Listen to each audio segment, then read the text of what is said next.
Audio Jungle.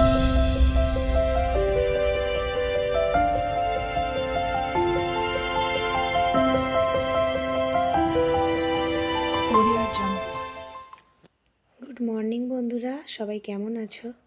তো সবাই নিশ্চয়ই ভালো আছো, ভালো থেকো, সুস্থ থেকো। তোমরা অনেকেই ভাবছো হয়তো ভিডিওটা প্রথমেই শুরু করে যে আজকে এইখানে কেন রান্না করছি। তো আজকে 26শে জানুয়ারি, সবাই তো বাইরে বাইরে পিকনিক করতে যাচ্ছে, আর আমরা আর এবছরে যাব না, এবারে এখানেই আমরা পিকনিক করব। তো আজকে আমাদের ক্লাবেও খেলা আছে, স্পোর্টস আছে। তো বাবু স্পোর্টস নেবে না, কারণ কি বলতো, ওর হাইটটা অনেক লম্বা বলে তার মানে সর্বসাধারণের সঙ্গে ওকে দিয়ে দিয়েছে, তার মানে বড়োদের সঙ্গে খেলা দিয়ে দিয়েছে। আমি তখন বলেছি যে তোকে খেলা নিতে হবে না, চল এখানে আমরা সবাই মিলে পিকনিক করছি, আর এখানেই থাকবি। তো দেখো, উনুনের রান্না কিন্তু অনেক টেস্ট হয়। গ্রামের দিকে বেশিরভাগই, আমার বাপের বাড়ি তো গ্রামের দিকে, মামার বাড়িও গ্রামের দিকে, আমার মা, দিদারা, মাইমারা সবাই তো উনুনে রান্না করে। উনুনের রান্নার একটা টেস্ট আলাদা, আর উনুনের রান্না খুব সুন্দর হয়। কিন্তু আমাদের কলকাতার এদিকে কী বলো তো, কাঠ ফাট তো পাওয়া যায় না, তো ওই জন্য গ্যাসেই রান্না করতে হয়, বাধ্য হয়। তো আজকে এখানেই রান্না করছি। তো আর খুব মজা হয়েছে, খুব আনন্দ হচ্ছে দেখো। আর তো আজকে তোমাদের দাদাভাই উনুনটা জাল দিয়ে দিচ্ছে। আমি কিন্তু উনুন জাল দিতে খুব একটা পারি না, মানে আমার খুব কষ্ট লাগে, আমি উনুন জ্বালাতেই পারি না।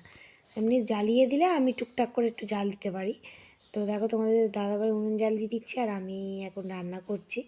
আর শাশুড়ি মা করতো, কিন্তু শাশুড়ি মায়ের চোখ অপারেশন হয়েছে, এখনও 1 মাস হয়নি, 1-1.5 মাস হয়নি, ওই জন্য ওনাকে করতে দিইনি। কিন্তু সব সকালবেলা থেকে আমার শাশুড়ি মা উঠে না, সব জোগাড়জাটি করে নিয়েছে। দেখো, আমাদের কিন্তু বেশি কাজ করতে না, আমি তো এমনিতেই 9টার সময় উঠি, আর আজকে উঠেছি 8টার সময় উঠেছি। উঠে শুধু ঘুগনিটা করেছি, তারপরে শাশুড়ি মাকে সব দিয়ে দিয়েছি বাইরে। তো আমার রান্নাঘর তো সামনেই, তো আমি বললাম যে ঘরে থেকে কেটে কুটে দিচ্ছি। তো মা বললো যে না, আমার ননদ বললো যে না, বাইরেতেই সব কাটাকুটি করবে, বাইরেই সব কিছু করা হবে। হ্যাঁ ঠিক আছে বলে সবাই মিলে বাইরে দেখো কাটাকুটি করলাম। আর এতগুলো হালাইকর, অনেকগুলোই হালাইকর, যাই হোক। তো এখন আমি চাল ধুচ্ছি, আমার সব রান্না হয়ে গেছে। তো আর লাস্টের দিকে মাকে বললাম যে ভাত করব। তো মা বললো ঠিক আছে, লাস্টের দিকেই ভাত করো।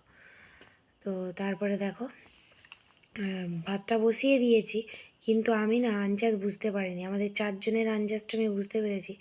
এতই ভাত চাল নিয়ে নিয়েছি যে 20 জনের ভাত নিয়ে চাল নিয়ে নিয়েছি, 20 না, অন্তত 15 জনের ভাত তো নিয়েছি, চাল নিয়েছি, এরকম নিয়েছি জানো।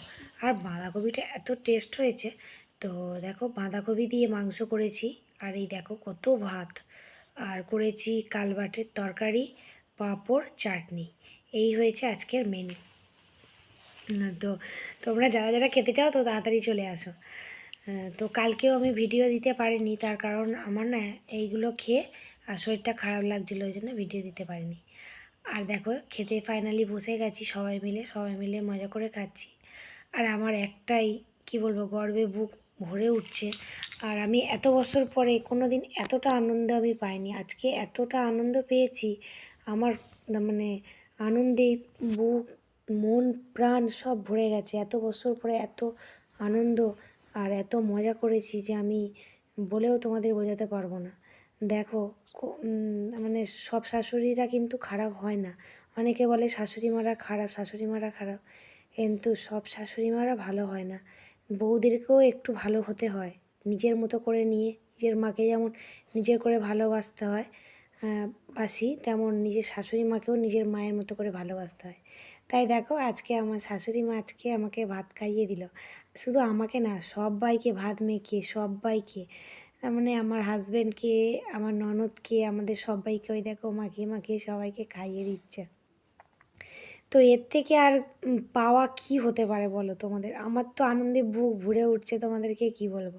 তোমাদের দাদাভাইয়ের মুখে, আমার বাবুর মুখে, আমাদের সবাইয়ের মুখে মুখে দিয়ে দিল শাশুড়ি মা। তো বলছি, এর থেকে আর কি আনন্দ হতে পারে, আর এর থেকে কি মজা আর কি হতে পারে, তাই না বলো? আমার তো, আমি এতদিন পরে কি বলবো, আমার যেন আনন্দে বুক ভরে উঠলো। যাই হোক বন্ধুরা, ভিডিওটা এই পর্যন্ত। গুড নাইট, সবাই ভালো থাকবে, সুস্থ থাকবে, টাটা।